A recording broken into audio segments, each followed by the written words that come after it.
Welcome to the Force Multiplier podcast, where we talk about tactical business strategies, building high-performance sales teams, and growing your business. If you're ready to break free from the status quo and join the ranks of the Mavericks, the Rebels, and the Renegades who refuse to conform and instead build multi-million-dollar businesses, then buckle up, because here we go. Welcome to Season 2, Episode 2 of the Force Multiplier podcast. I'm your host, Brian Will, and as always, this podcast is based on my Wall Street Journal and USA Today best-selling books, The Dropout Multimillionaire and No, The Psychology of Sales and Negotiation. Today, we're going to talk about overcoming objections. And I love this topic, but I'm going to say something here that some people might not like. Most sales courses and most sales trainers are doing this wrong. And yes, I know that sounds like a big statement. So let's go ahead and dig into this, and I want to explain what I'm talking about. And I'm going to use this example. I was watching an online video the other day, and it's a very well-known sales trainer, big sales training organization. And this guy stands up and he pulls somebody out of the audience, and he says, "Come on up here." He says, "All right, we're going to overcome objections." And he says, "You just pitched me your product. I'm going to throw objections at you. You need to overcome them." And then he starts to throw objections to this guy, and this guy has to figure out what to say next. Well, the first problem with that is it's unfair. It's unfair to the person he pulled out of the audience because that poor salesperson had no opportunity to pitch his product. He had no opportunity to overcome any objections. He has no background information on what this guy told him. He has no information whatsoever. And now there is a master sales trainer, a guy who is a professional at destroying salespeople, standing there, throwing objections at him, lightning speed, and expecting him to overcome it.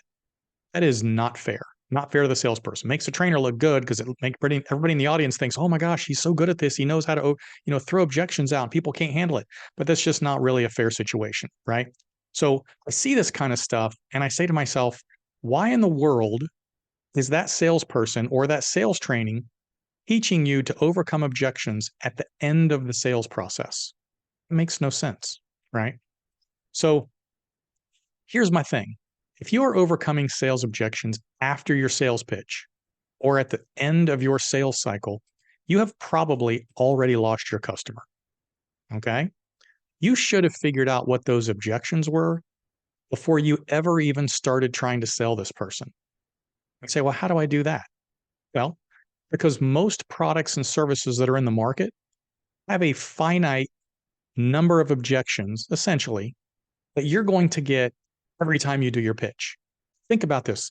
Whatever it is you sell when you're talking to your clients, have you found that you get the same 4 to 5, 6 or 7 objections almost every single time? Okay. We know what those objections are. So what you need to do is you need to take some time.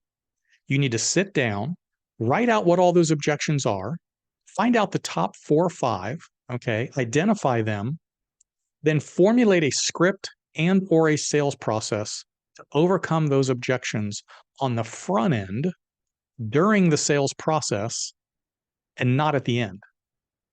Okay? If you want to be a master closer, if you want to be one of the best, you need to figure out what those objections are and figure out how to handle them before you ever get to the end of your sales process. Okay?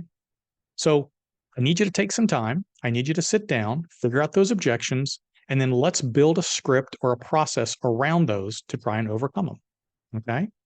So you're saying, well, most of my objections are price or timing, or I need to talk to a spouse, right? And those are objections. I'll grant you that. But here's what else I'm going to say. I'm willing to bet you that those objections are a byproduct of the other objections that you haven't been dealing with. Okay, there are more important objections that you need to deal with first before you ever get to price and timing and spouses and all the other stuff that, people lie to you about when they're trying to get away from you. Those things are secondary. Okay. Now, to be fair, I don't have time in this podcast today to go over every single objection in every single product because there's no way we can do that. Right? That's part of a 2-day training course that I do. I come into your organization, we looked at your product, we looked at your sales process, we talked to your salespeople, and we train them on the specifics about how to do these things with your product. And we don't have time to do that today. Okay. So what I want to do today is really just talk about the first objection. Okay. The very first objection that you need to deal with that most people miss is that you're a salesperson. Okay. And here's the problem. People don't like salespeople.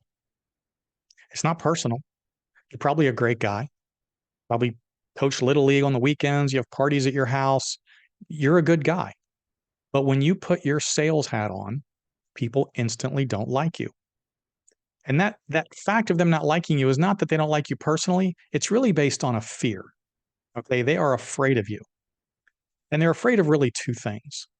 They're afraid of being sold. Nobody wants to be sold something they don't want, or nobody wants to be sold something at a higher price than they could get it for. Nobody wants to be sold. And they are afraid of the unknown. They don't know what's going to happen next. They don't know what magical voodoo sales thing you're going to do to them that's going to make them buy something that they don't want to buy. They're ready for you to lie to them. They're ready for you to not tell them everything they need to know. They're ready for you to sell a product at a higher price than they could get it for. They are afraid of the unknown. You, as a salesperson, need to understand that. You need to understand it. You need to buy into it. You need to figure out how to take that fear or those two fears away immediately. Because the very second that client lays eyes on you or they speak to you over the phone, there is a wall of mistrust between you and that client. It is a wall of mistrust. And if you can't figure out how to get that wall down, you're going to be trying to go over it, around it, under it, for your entire sales process. And then you're going to end up at the end of your sales process trying to overcome these silly objections that you should have figured out in the first place and dealt with upfront. Okay. We call this the psychology of sales. My latest book called No, the Psychology of Sales and Negotiation is all about this. It's the psychology of the way people think. Okay. And we know that people like to buy from people they like. They like to buy from people they trust. People like to buy from someone that they think are looking out for their best interests. They like to buy from people who are professionals. And they like to buy from people who have made a connection with them. I call these the big five, the magic of being a master closer. Now, it is very difficult to achieve all of those with a wall of mistrust that is up between you and the client. So you have to figure out how to start bringing that wall down.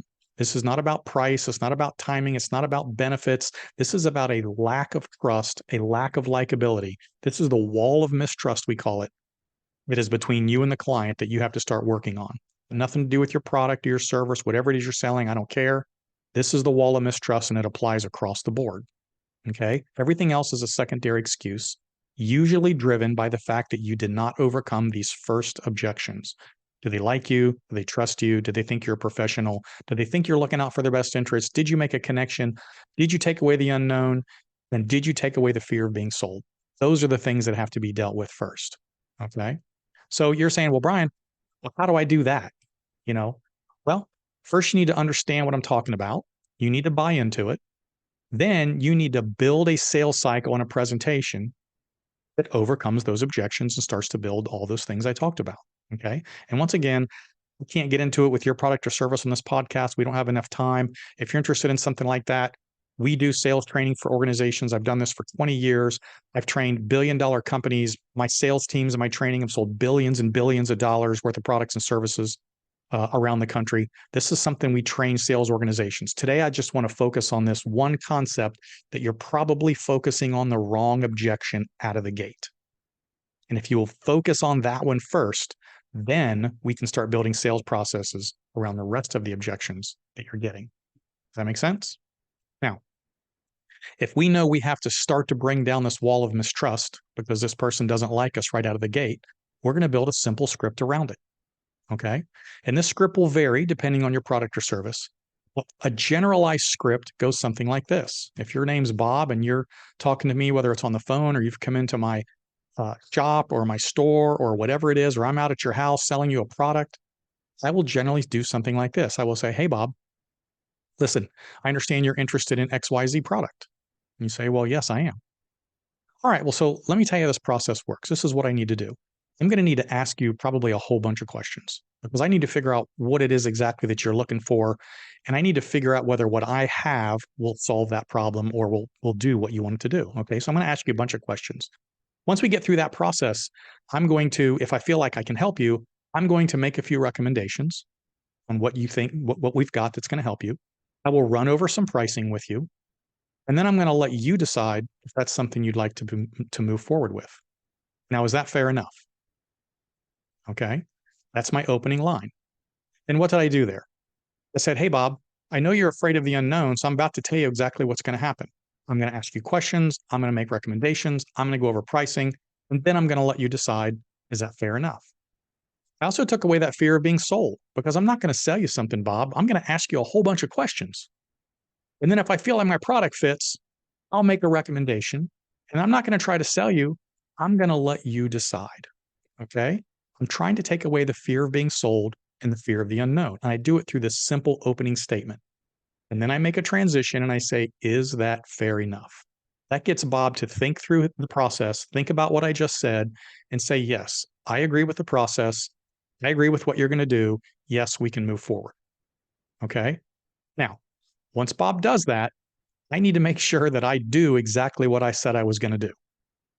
Okay? I'm going to do exactly what I said, because if I don't do that, then that trust factor is going to go away.